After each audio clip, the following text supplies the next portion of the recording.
अस्सलाम वालेकुम वरहमतुल्लाहि वबरकातुहू। खैरियत से आप लोग होप या ऑल फाइन और आपकी दुआ से और सपोर्ट से हम भी बहुत अच्छी सेहत में हैं। और आज का टॉपिक है जो रिसेंट आप लोग ट्रेलर देखे होंगे, Panipat the third battle of Panipat, Panipat का जो तीसरा जंग है। और इसमें जो इन्वॉल्व थे मराठास और अफगानी के बीच जंग, बहुत बड़ी जंग। अहमद शाह अब्दाली या अहमद शाह दुर्रानी के नाम से जो अफगान के जो लीडर थे, ये अफगानिस्तान आज जो कंट्री है, मॉडर्न अफगानिस्तान के यही फाउंडर थे।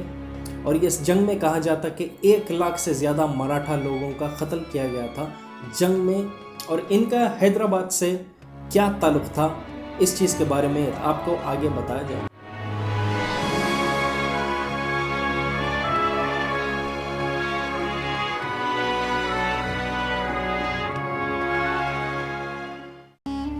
पानीपत की जो ये तीसरी जंग है, ये बहुत हिस्टोरिकल है। लेकिन उससे पहले अहमद शाह अब्दाली ये थे कौन, इनके बारे में कुछ बताएंगे।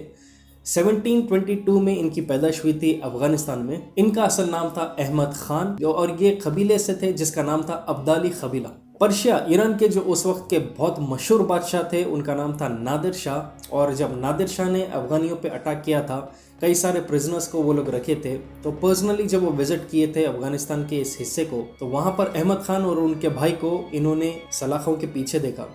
और नादिर शाह में भी उस वक्त के जैसा वाइज लोग रहते थे, वो लोग देख के लोगों का अंदाज़ा लगा सकते थे कि आगे जाके किस तरह के बनने वाले, फेस रीडिंग जिसको कहा भी जाता। तो जब वो अहमद खान को देखे, वो देख के ये बताए कि ये लड़के में ताकत है आगे जाने की। और वो उसी वक्त रिहा कर दिए थे अहमद खान और उनके भाई को। और उन्होंने कहा, तुम मेरे साथ मेरी आर्मी के एक हिस्सा बन जाओ। कुछ साल बाद जब औरंगज़ेब का इंतकाल हो गया, मुग़ल डायनेस्टी बहुत वीक हो गई थी इंडिया में। और उसी वक्त नादिर शाह ने सोचा कि ये सही वक्त है अटैक करके दिल्ली को टेक ओवर करने का। तो नादिर शाह अपनी फ़ौज के साथ आए और बहुत बड़ी जंग लड़कर इन्होंने दिल्ली का थ्रोन अपने अंडर कर लिया। और साथ ही साथ कोहिनूर और तख्ते तौस, जिसको पीकॉक थ्रोन भी कहा जाता है, नादिर शाह ने अपने साथ वापस अपने मुल्क को ले चले। जब नादिर शाह ने दिल्ली को टेक ओवर किया, उस वक्त इन्होंने कहा अहमद खान को कि तुम दक्कन हैदराबाद के गवर्नर बन जाओ। जब अहमद खान दक्कनी हैदराबाद पर आए और गवर्नर की पोजीशन लिए, तो उस वक्त उनकी मुलाकात हुई मुगलों के निज़ाम आसिफ जाह से, जो है निज़ाम द फर्स्ट। निज़ाम जो डायनेस्टी है उसके जो फर्स्ट लीडर थे। और आसिफ जाह जो थे वो बहुत एक्सपर्ट थे फेस रीडिंग में। और जैसा उन्होंने अहमद खान को देखा, वो एकदम चिल्लाने लगे कि आगे जाके बहुत बड़ा बादशाह बनने वाला है। तो अहमद खान तो थोड़ा परेशान हो गए, क्योंकि he was a common man और सिर्फ एक गवर्नर बने थे उस वक्त। बादशाह तो उनके दूर दूर तक कोई फैमिली में बना नहीं था, ना वो उस ब्लड लाइन से थे। तो होते होते बात नादिर शाह तक पहुंच गई उनके इन्फॉर्मर्स के थ्रू के निज़ाम द फर्स्ट ने ऐसा कहा अहमद खान के बारे में। और निज़ाम के बहुत सारे इंटरेस्टिंग फैक्ट्स हुए, स्पेशली जो लास्ट निज़ाम थे मीर उस्मान अली खान।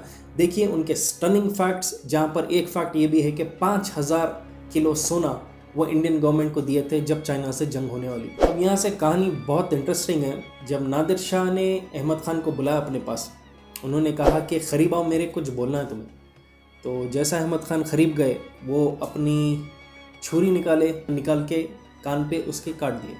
अहमद खान परेशान होकर बोले कि ये क्या है और ये क्यों किए। तो नादिर शाह ने ये बताया, मुझे सुनने में आया कि तुम आगे जाके बहुत बड़े बादशाह बनोगे और मुझे इस बात का भरोसा है, क्योंकि मैं भी तुम में कुछ टैलेंट देखा और तुम्हारे फेस पे वो दिख के आता। तो नादिर शाह ने ये कहा कि जिस दिन तुम बादशाह बनोगे, उस वक्त ये ज़ख्म देखकर तुम मुझे याद करना कि मैंने तुम्हें कहा था तुम बादशाह बनोगे एक दिन, और मेरी आल औलाद पे तुम तरस खाकर उनके साथ अच्छा बर्ताव करोगे। तो जैसा जैसा वक्त आगे चलते रहा, नादिर शाह की एज हो गई, वो थोड़ा ज़्यादा रेबेलियस होना शुरू हो गए थे।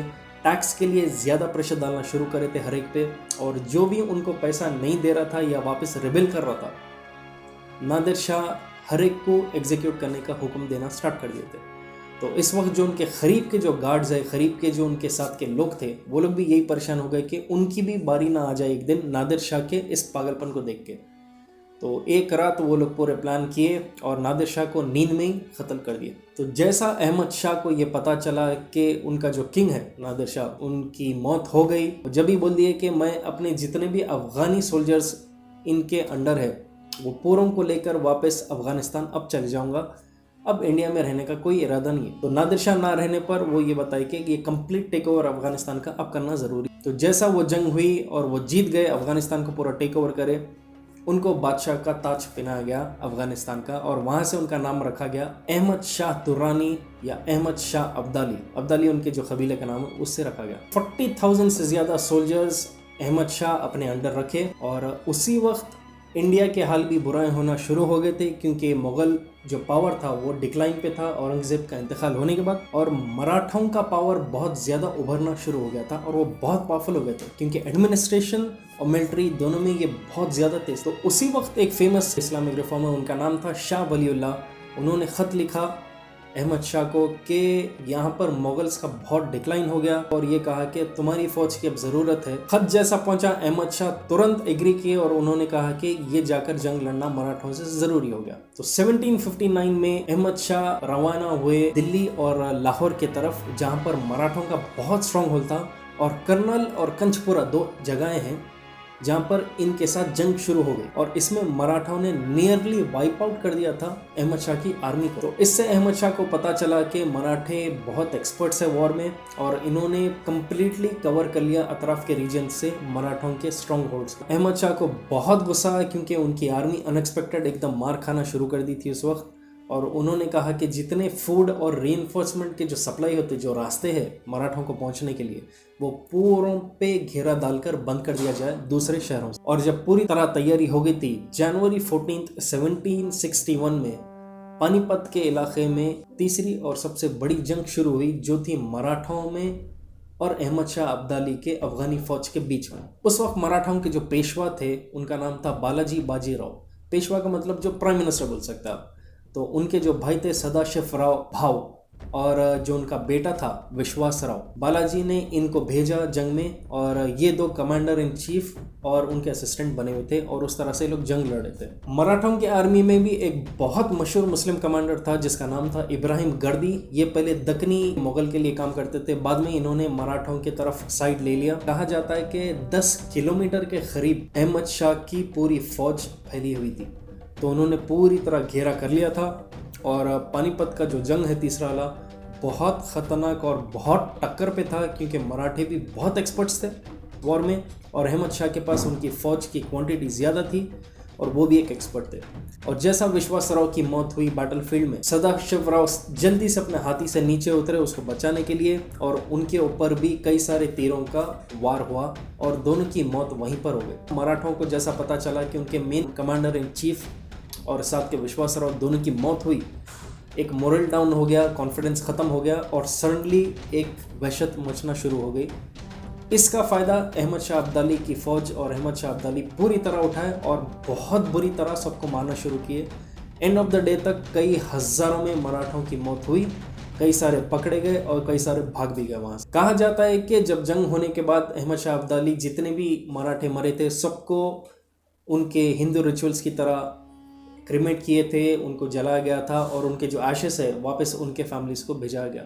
डिबेटेबल है टॉपिक, कुछ लोग बोलते कि झूठ है और कुछ बोलते कि इसमें सच्चाई। जंग से पहले मराठों ने राजपूत, जट और सिख, ये 3 से बहुत रिक्वेस्ट किया था कि तुम हमारे साथ आ जाओ और हम पूरे मिलकर अहमद शाह अब्दाली और मुग़ल आर्मी से लड़ेंगे, पर मराठों का किसी ने साथ नहीं दिया और ये सब पीछे हट गए थे। तो मराठे खुद अकेले ये जंग लड़े सोए। कई सोर्सेज ये भी बताते हैं कि जब जंग होने के बाद अहमद शाह अब्दाली और उनकी फौज ने मराठे औरतों को, बच्चों को, सबको मारना शुरू कर दिया, और हर गली में, हर घर में घुस के सबको मारना स्टार्ट कर दिए थे। पर इसका कोई प्रूवन फैक्ट नहीं है, क्योंकि अहमद शाह अब्दाली की कभी इससे पहले के फौज या जंग में ऐसा कोई हादसा हुआ नहीं था।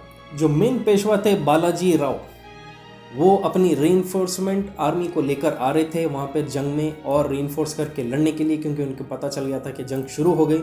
लेकिन रास्ते में उनको पता चल गया कि सदाशिव राव और विश्वास राव, जो उनका खुद का बेटा था, दोनों की मौत हो गई, और मराठों की बहुत बुरी तरह हार हो गई, और वो वापस पलट कर आ गए और ज़िंदगी भर एक शौक में रहे। लेकिन हिस्टोरियन सुरेश शर्मा, जो है author of book Haryana past and present, Mittal publications का, चेक कीजिए आप, उसमें उन्होंने कहा कि बालाजी राव को आने के लिए देर इसलिए हुई क्योंकि वो रास्ते में एक शहर में अपनी दूसरी शादी की खुशी मना रहे थे, तो थोड़ा ब्रेक ले लिए थे वो, जिस वक्त उधर जंग चल रही। तो जैसा विक्ट्री पाए अहमद शाह अब्दाली, वो वापस गए अफगानिस्तान, और उन्होंने लेटर लिखा था मराठों को कि जो कुछ हुआ एक जंग के हाल में हुआ, पर बेहतर ये रहता है कि मुगल्स कोई अपना किंग मानते हुए चलो, ताकि आगे खून खराबा ना हो।